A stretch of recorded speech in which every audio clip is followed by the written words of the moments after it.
আসসালামু আলাইকুম, কেমন আছেন আপনারা সবাই? আজকের ভিডিওটা রান্নার বাইরে অন্য টাইপের একটা ভিডিও। আজকে ঘরের সবার খুব ইচ্ছে হলো ফুচকা খাওয়ার, সেজন্য আমি চলে গেলাম ফুচকা কেনার জন্য।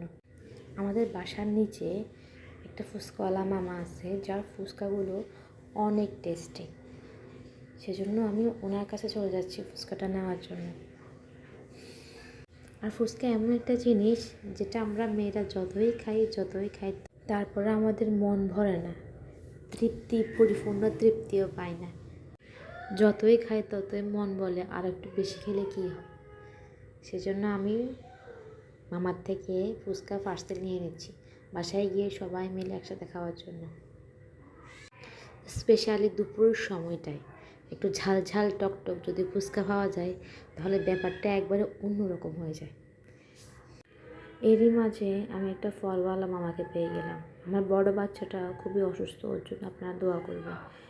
তাই ও খুবই পছন্দ করে ড্রাগন ফলটা, সেজন্য ওর জন্য ড্রাগন ফল নিয়ে নিচ্ছে, যাতে ও খাইতে পারে। স্পেশালি ড্রাগন ফলটা অনেক বাচ্চাই খেতে পছন্দ করে, খুবই নরম তুলতুলে তো, সেজন্য। তাই আমি আমার বাচ্চার জন্য কিছু ড্রাগন ফল নিয়ে নিচ্ছি। ফলওয়ালা মামাটা খুবই ভালো ছিল, খুবই ফ্রেন্ডলি একটা মানুষ ছিল। আসলে কিছু কিছু মানুষের সাথে একটু দাঁড়িয়ে কথা বললে তাদের জীবনের অনেক আত্মকাহিনী শোনা যায়। আমি দাঁড়িয়ে দাঁড়িয়ে ফলওয়ালা মামার কাছে ওই কথাগুলোই শুনতেছিলাম। আমার ফল কেনার শেষে, ফুচকা নেওয়ার শেষে আমি বাসায় উদ্দেশ্যে রওনা দিই। আমাদের বাসার নিচেই পাওয়া যায় সব কিছু।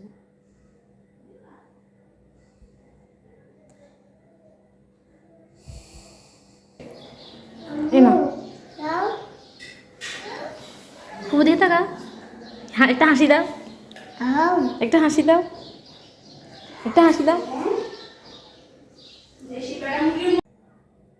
এইবার আমি আমার ছেলের জন্য নিয়ে নিচ্ছি। আমার ছেলেটা অনেক অসুস্থতায় শুয়ে আছে। এটা আমার মেয়ে বাবু, একটা বিড়াল ছানা, ছোট্ট একটা বিড়াল ছানা, পুরো বিড়ালের মতো লাগতেছে। আপনাদের কাছে যদি আমার ভিডিওটা ভালো লাগে তাহলে আমাকে সাপোর্ট করার চেষ্টা করুন। ধন্যবাদ।